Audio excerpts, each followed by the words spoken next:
Ladies and gentlemen, welcome back to another crazy day on Wall Street and for Tesla stock. Tesla is currently down about 2%, and I will explain exactly what is going on today. Now, on a good note, Tesla's holding technical support around that 350 level on this trend line. That is what we want to see to hopefully push higher over the coming weeks.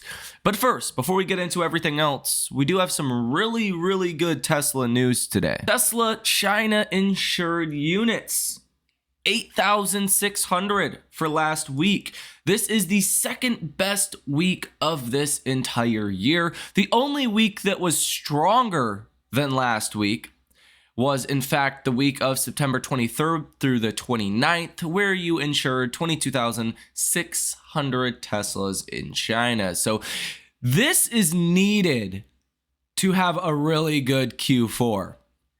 Okay, you need these kind of numbers over the next 4 weeks over in China. This could add almost 100,000 deliveries in China in December if we do start to average, 22,000 like we sometimes can towards the end of the year. I mean, last year, the last 4 weeks of the year, you had 15,400, 18,300, 18,500, 15,800. If we can boost that up a bit, then we're going to have an even stronger Q4 than most people are expecting. Honestly, I would not count that out here. That is a possibility, and that is a positive catalyst throughout the month of December if we start to get some really good numbers. And if it was not for the drama in the Delaware Chancery Court that I went over last night, Tesla stock would be up quite a bit right now. If you do not know, the Chancery Courts, specifically Kathleen McCormick, shot down Elon's compensation package yet again. Tesla has already filed an appeal here, and it's just going to take more time in courts. Inevitably, Elon will be paid. Okay, that's really the bottom line to this.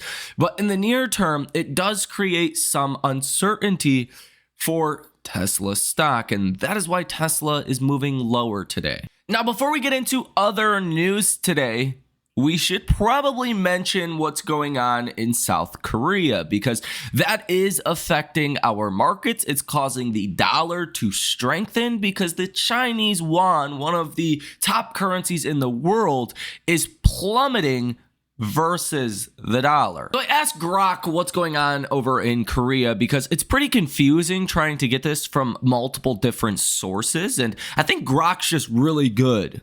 Okay, let's be honest. This Grok 2 Mini is really good. And if you have not used it, you should definitely go ahead and use it. So martial law was declared over in South Korea. Kind of a crazy phenomena in developed countries. Their president declared martial law, citing the need to protect the country from communist forces and to eliminate what he referred to as anti-state forces. This is the first declaration of martial law since the country's democratization in 1987. The opposition, particularly the Democratic Party, has strongly opposed this move. The National Assembly, with a majority held by the opposition, voted to lift the martial law declaration. Speaker Hu Wan-shik declared the martial law invalid, urging President Yoon to rescind it immediately. There has been protests outside the National Assembly, with demonstrators clashing with police as they tried to enter the parliament building. Meanwhile, reports suggest that the military presence was noted around the parliament, but there were also indications of troop withdrawal following the parliament vote. The U.S. has expressed concern over these developments, with the Biden administration stating they are monitoring the situation closely. Other nations have issued travel advisories for their citizens in South Korea. The declaration has caused the South Korean won to plummet against the US dollar, reflecting economic uncertainty due to the political situation. But do keep in mind, this just happened a couple of hours ago, and it's like 3 o'clock in the morning over in South Korea. So the situation is going to be fluid. It's going to change. But I will tell you, every time you have seen something like this, it has ended up being a coup. right? With new leadership, the military takes over, and that in and of itself creates a lot of uncertainty. As you can see over in South Korea on a live feed currently, there's a lot of people over there in the parliament building with pretty much open doors. Let's also bottom line this. This is a shock to markets today. This is uncertainty to markets today, and that's why stocks are falling even here in the US, largely speaking. But this bottom line is not going to make or break our markets. It's not going to cause December to be a bad month unless there were to be some kind of like invasion from North Korea or something that gets worse, and that just does not seem likely from reports that we are currently seeing. But this is potentially just the excuse needed to do a little bit of stimulus over in South Korea. South Korea says they will provide unlimited liquidity to markets if needed. Now, before we go ahead and get into your Tesla specific news today, option activity, Google Trends data, stock twits, sentiment barometers, all of the good stuff that we normally cover, we do have economic data that came out today with JOLTS job openings that I think we should talk about because this was a big catalyst today. And Nick Timmerhouse on X writes this. He says, slow to hire, slow to fire. Labor market continues. Private sector hiring and firing rates ticked down in October. Quits edged up while job vacancy rates are holding steady below 5%. So you can see from this chart, the job openings rate actually went up. The hiring rate went down to levels you have not seen since the global financial crisis. So if someone's saying they're having a hard time finding a job, that could be correct. Companies are not hiring nearly as much as you may think. The job quitting rate, though, surprisingly just went up in the last month. Even though it's hard for people to find a new job, some people are still quitting their jobs. But the layoff rate really ticked lower, down to the lows that you've seen in 2021 and for the most part in 2022. I would say overall, this is a sign of a healthy labor market. This is not a sign of some kind of recessionary labor market, especially that layoff rate. You would expect that layoff rate would actually start to rise if we are going into a weaker labor market. The caveat here is this is not really the time of the year where you see layoffs. Okay, so the time you see layoffs is after the Christmas holiday season. Once you get more of a normalization at companies, that's when you could start to see the layoffs go up. So does this mean we're good for the next 6-12 months? No. Does this mean normal seasonal patterns are likely at play here? Probably. We did get really good news for the JOLTS job openings, the headline numbers. We were estimating 7.519 million job openings. The prior month was 7.443 million job openings. So we were expecting job openings would go up by about 500,000 or so. We actually came in at 7.744 million. This is good news in terms of the economy. Think about it like this. This is the best example you could think of. Imagine you own a business and your business is doing well. Then you're likely looking to hire some people, right? You're likely looking to hire 5-10 people, depending on the size of your business.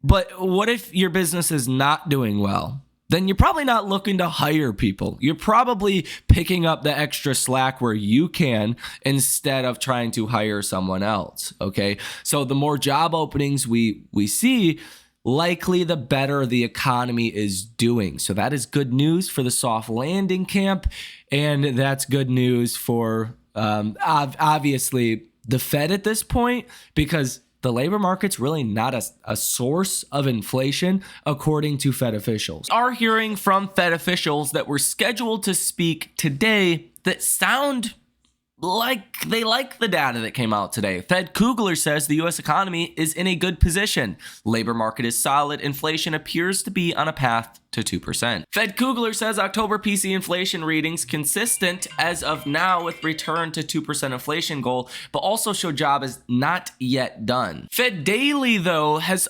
often been the Fed official that is seen as a little bit more cautious, a little bit on the bear side.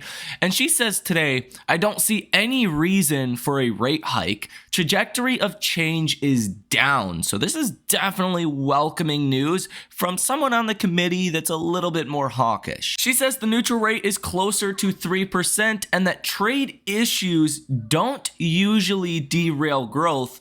The economy just adjusts. And that was really a message towards tariffs. She says the labor market is completely in balance, not a source of inflation. And she says the timing of rate cuts is up for debate, but need to keep moving policy rate down. She says the US economy is in a good place and that the December rate cut is absolutely not off the table. Currently, the probability for a rate cut December 18th sits at 73.7%, actually moving up over the past couple of days.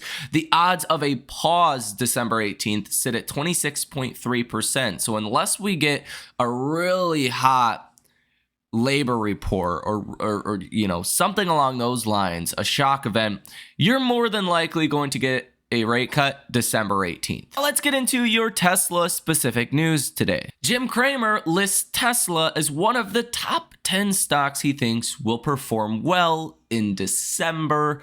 And that could potentially be the inverse Cramer effect, but we'll have to see. Car research firm Recurrent has a new report claiming that EV battery replacement will cost less than replacing a gas engine by 2030. Tesla's new Model 3 long range has been named one of Car and Driver's top 10 best cars for 2025. They say, quote, the Model 3 is a bargain. Its base sticker price is $44,130. But if you qualify for the federal $7,500 rebate, that drops to $36,630. That's an outstanding deal. Makes one wonder why most other automakers are losing big money on much more expensive EVs. Following Kathleen McCormick's decision last night to reject Elon Musk's compensation package, Tesla employees are sharing their opinions on this rejection. Yun Sa Sai says, me working ass off is to make the world better, not the lawyers piss on our hard work. As a shareholder, this makes me extremely frustrated. Alex Joyce says the lawyers, judges, and attorneys did not create net positive shareholder value from this clownery. They do not deserve a single dollar. We employees did. We supported the shareholder vote with our own yes votes too. This is wrong on so many levels. Jeremy Goldman says the majority of the owners of the company have made their desires known. And it's just crazy that a single judge can basically say, haha, no, I don't really care what you want. Also pay a few $100 million for the privilege of being ignored. And Ashok Alashwami says, insane. It's just so obviously unfair that I can only explain this as corruption. Romain here, a software engineer at Tesla, also shared this.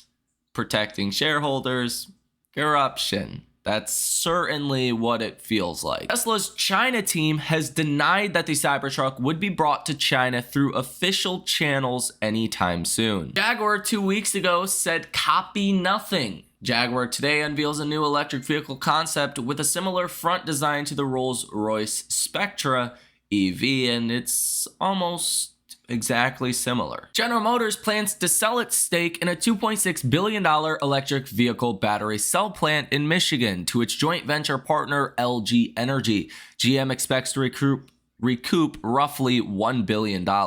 Here on the day today, even though Tesla's stock is down almost 2%, option activity from hedge funds and institutions is quite positive. You have 73 different orders totaling $55.25 million with a positive order value of 54%. Volume today is 52.24% calls and 47.76% puts. Tesla's short interest of free float sits at 2.72%. You have $17.17 billion sold short in Tesla, totaling 76.09 million shares that are currently sold short. It looks like here on the day today, you have about 210,000 shares on net that are being sold short. You have borrowed shares of 605,000 and return shares of 400,000. Google Trends data on a worldwide perspective is doing some weird things. The Cybertruck is going higher from 53 up to 63.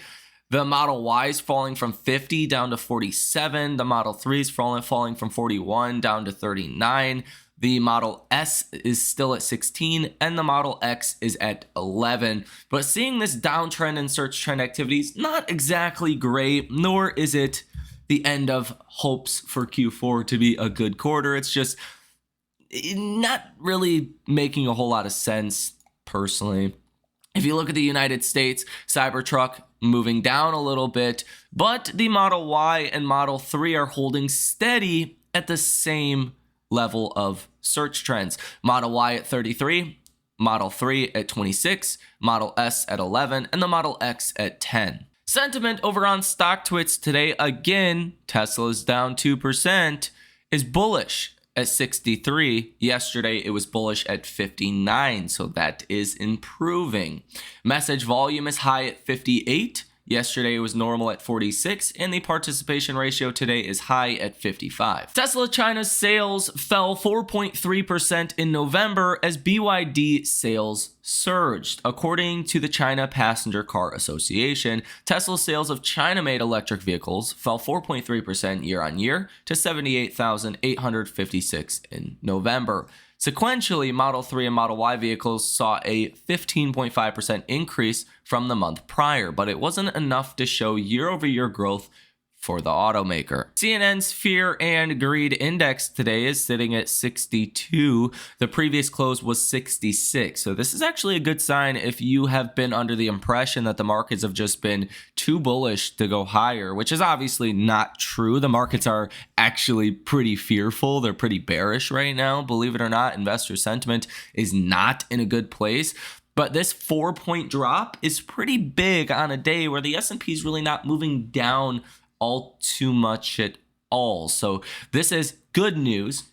Market momentum, extreme greed, stock price strength, greed, stock price breadth, neutral, put and call options, extreme greed, market volatility, neutral, safe haven demand is greed, and junk bond demand is fear. The percent of stocks trading above their 50-day moving average down to 64.18%, down about 3% today. That means 3% of all stocks are falling below their 50-day moving average, which again is kind of resetting some people's bullish expectations a bit. Tesla continues to run about 5,000 different ads with Google, as well as global inventory numbers that have recently shot up a bit. They are coming right back down. The Model Y coming down to lower than where it was before the spike, down to 756. The Model X falling from 5,000 down to about 3,900. The Model 3 down to 3,800. And the Model S down to 2,700.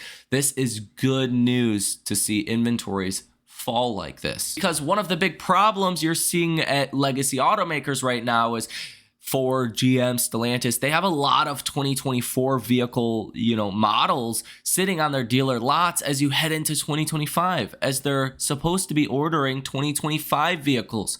This backlog of inventory, if you will, is likely to put pressure on GM, Ford, Stellantis ordering from their dealerships because they already have a lot of vehicles. And it could be good news for the consumer as vehicle prices may start to come down and more incentives will start to be given out to move some of these vehicles off the lots that are 2023 and 2024 model years. Now, specifically for Tesla today, we really want to see a close above 350, and it's not quite the end of the day, so we will see if that happens. But if we close around where we are now at about $348.90, it's not the end of the world, but you are slightly below your trend line. You want to close above this trend line, or tomorrow you want to get right back above that trend line. You don't want to see a material break under this level, because if you do, that sets you up for more downside. But as of right now, the chart still looks pretty good for Tesla. RSI at 63.36. You definitely can't make an argument that the stock is overextended here, because statistically it's not. If you look at the MACD is sitting at 22.39, the signal line at 23.38. So you are below that signal line. You want to see the MACD curl upwards and break above that signal line again to help fuel further upside here. But it's also another pretty low volume day, only 39 million shares that have traded hands at the time of recording this video. So even throughout the end of the day as volume picks up, you're still likely going to see a pretty low volume day, which is actually a good thing, because if you could start to get 100, 150, 200 million or more shares trading hands like you've seen on November 11th, November 12th, then that likely fuels that larger upside move. And there's more growing calls on Wall Street for a Santa Claus rally into year end, with JP Morgan today saying that they think a rally to 6,300 on the SPX or about 630 on the SPY is possible in December, which, it sounds bullish, but the fact that people are so negative, it could actually happen. That's about a 4.5% increase from current levels. But we'll talk about that, if that's going to happen, what we should expect in the next video. So stay tuned to the channel for that one. That's going to do it for this one. Hit that like button as well as subscribe to the channel if you have not done so already. Also, check out the trading community down below in the description of this video. I send out all of my trade alerts and what I am doing with my portfolio. We would love to have you over there. You guys have a great rest of your day, and I will see you in the next one.